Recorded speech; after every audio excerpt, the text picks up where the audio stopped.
everyone, and welcome to the Laws of Business Breakthroughs. I'm your host, Blanca, and today's show is the Law of Business Breakthroughs, hosted by Bimal Shah, CEO of Rajpart Achievers. How are you this morning, Bimal?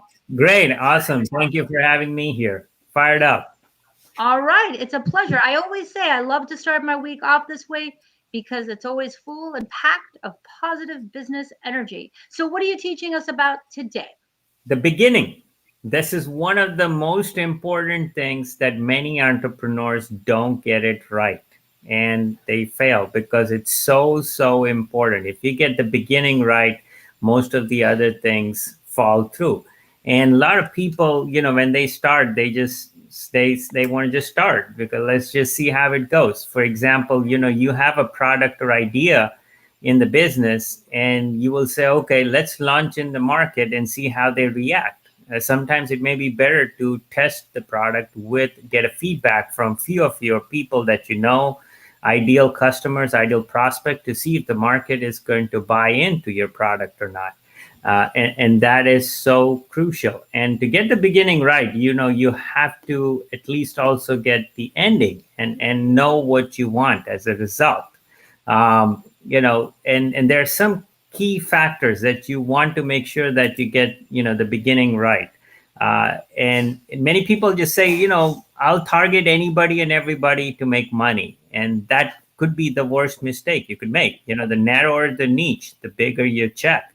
I mean, just a few days ago, I was with a company. They have a health insurance product and say our market is 35 million people, and they were only getting 10 people or 15 people on a monthly basis to sign up.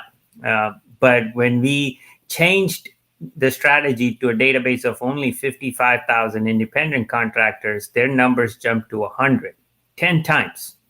So, you need to go narrow in order to grow bigger. You don't need to be wide. For example, Apple, they have captured 70% share of the 7% market. They didn't target the entire market. They just targeted a very specific segment through a very careful strategy, and they decided to capture a major market share of that whole market.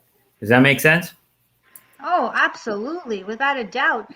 I mean, what you're really basically saying is that classic law of business breakthrough, which is you have to niche down a little bit. If you have too many niches, um, you become, I guess, also it's more difficult for people to remember what you do if you don't have a niche. And so Absolutely. you have to be memorable for something. And you may only get 15 minutes of fame in your entire life. So what do you want to be famous for in that 15 Right. minutes? So one of the key five beginnings that most entrepreneurs need to get it right are: one is the ideal customer. Take time to define who your ideal customer is. You don't need everyone, you just need the minimum viable audience, whether it's 20, 200, 2,000, 20,000, whatever that size is. The second is the most important thing: write down and define the dream come true experience for your client. You need to be able to deliver this to your customers. If you can't, then someone else is gonna take your position, take over your product or service, or be your competitor and take over your business. And there's no business that will succeed without a team. So you definitely need to make sure that you have a great team in place. And even if you're not hiring people, you may outsource some work, you may delegate through other resources, you may connect with some independent contractors, you may work with some consultants and experts, and that is also your team. Number four is your marketing and sales. No business can survive without that.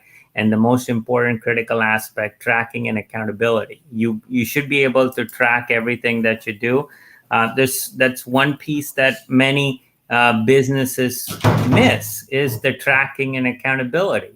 Don't you think so? That this is one key thing that many owners don't do, and then they ask themselves why things aren't going the way that I want to, and because you're not tracking your numbers. You don't, many times you don't know where the problem is. Once you have clarity on what is the real problem, half of the solution is right there. Oof. Well, you are literally, you are really opening up our minds. But tracking, I mean, tracking is everything, because if people always think of tracking as something negative, it's not something negative, it's something positive. Okay, because if you keep swimming in the ocean and you never know how many meters you're swimming, you Right. feel like you're going to drown, and you need to track your meters. You need to track what's happening. You really do. Absolutely. Now, more than a dozen self-learning tools about tracking and accountability, the team, the dream come true experience, the marketing and sales, they can get started at the scorecard, which is the foundation of any business. It helps them realize that, okay, where are the gaps? So if they want to download the scorecard or get the scorecard, they can get it at the bit.ly scorecard link. I think you have the link, you can post it. Yes. Yeah. And the three, before you even think about, most businesses, when they start up something, they need to think about their product, what are their product or services, what their pitch is, and what their delivery system is, what their distribution, how am I going to get my product or service in the hands of the consumers? Why would they buy from me? What is the purpose? So at least in your mind, in a big frame, you want to get these three items down to a T. What is my pitch? You can't start a business without knowing how you're going to sell it. Many people just out there, just go out there and say, this is my product. Are you interested? And it doesn't work that way. That is the worst pitch you can say. And majority of the pitches, about the product or service are just like that. Hey, this is my product. This is what I do. This is what I have. Are you interested? Without even knowing on the other side, what are the interests of the other person? Like asking a few questions to the other individual, doing a discovery before you even make that pitch. 100%. What to you is the perfect pitch? The perfect pitch, I'll give you the definition of selling. Selling is getting people emotionally connected and intellectually engaged in a future result that's good for them. And then getting them to emotionally commit to take actions to achieve that future result. So that if you define your pitch within that framework, you can definitely build your ideal pitch, which is, emotional connection. How do you connect emotionally to people? They have feelings, they have fear, they have greed. Those are things that you want to connect with. The benefit. What is the most important benefit? How do you make the biggest difference? Intellectual engagement. Why? What does this product do for them? What does your service do for you? How does it, build in their left brain? How does it position that? Why would they commit to taking actions? All of these things you need to build in your pitch.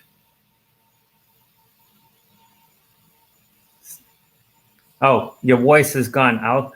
You've pointed out a lot of important principles. You've pointed out defining the ideal client, defining the dream experience. What's the most important thing? What's your advice to improve the client experience? Because I'll tell you, my observation of most business companies is they all do business the same way. I don't see a lot of uniqueness in the customer experience, or a lot of color or texture. What's missing? Why it feels like everybody does everything the same way. You sign up, there's a contract, you get a payment link, you get some emails. It's boring. How can we jazz up the client experience? So they can download the Process Innovator tool. They can scan the QR code. That is how you can build a dream come true experience. It's called the Process Innovator. And it's a tool that I have designed to help build that dream come true experience. I even have the entire During unit, step by step, how you can build it. And that's a great question, because one key thing that makes it a dream come true experience is the process.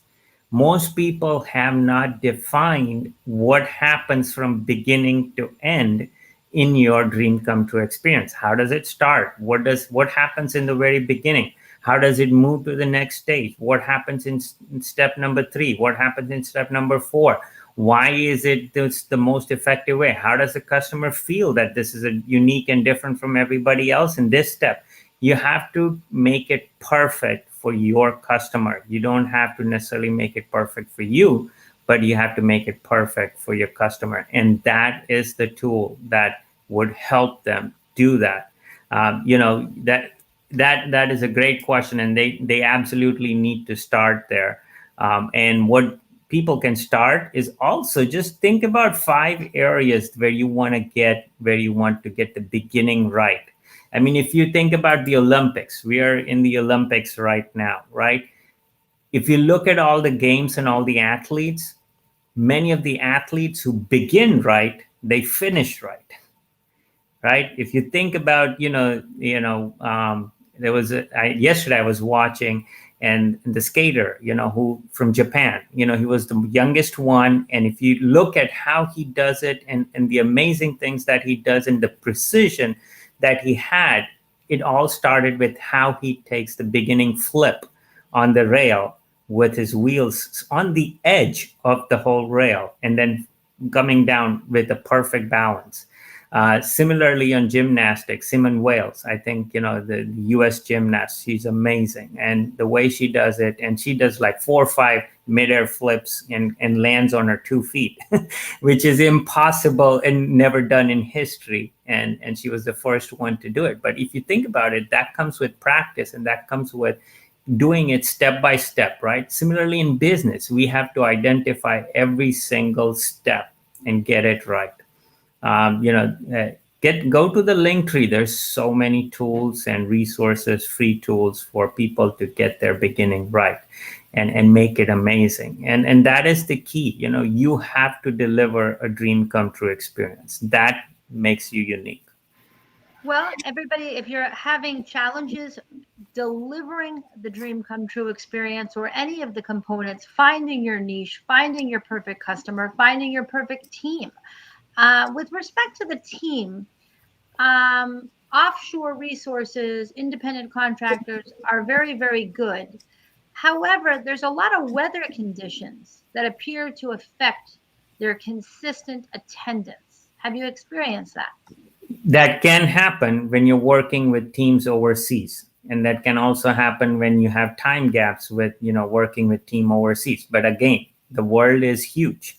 There's not only one place where the weather is bad, there's other places the weather is good, and you're not tied into one person. So which is why I say always have backups, always have few people that you connected. Bill, instead of just making sure you're only working with one person, build relationships with 5. Okay, have 5 people that you say, hey, I like you, whenever I have some work, I will reach out to you. Don't just say that to one, say to 5 people. That way you have that way you have backups. Hey, if one person is not available, I can always take my work and go to someone else and start, so that my work doesn't get stopped.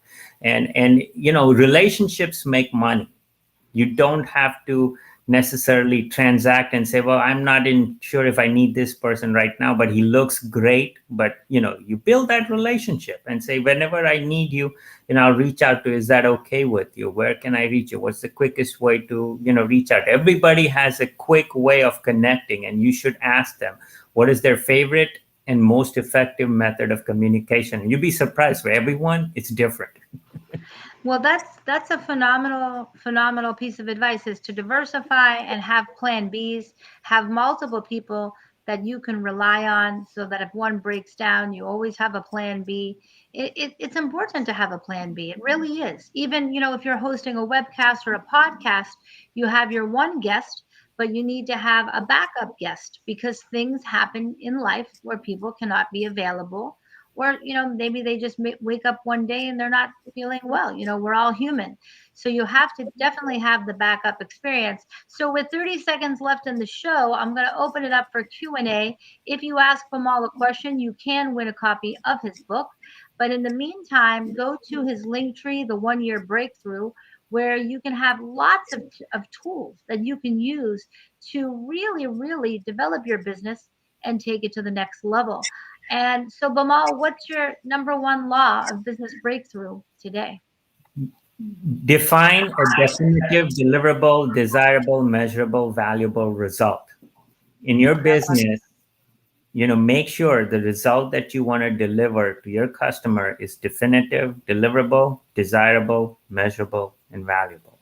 And if you can meet those 5 categories about what you do, you're on your way to swimming in the blue ocean, which is very unique and different from everyone else. And I'll give a quick example. It's like I help entrepreneurs achieve their 3-year business goal in 1 year and get grants to pay for it. So that's definitive, desirable, measurable, valuable result. Well, that is amazing. Bimal Shah, host of the Laws of Business Breakthroughs and the CEO of Rajparth Achievers. Thank you for hosting us every single Monday. Join us every Monday and bring your questions, because when you ask a question, you win a copy of Bimal's book. I want to wish everybody a great day, and thanks for watching. Make it a great day. Thank you, Blanca. Thank you. TGIM. That's right.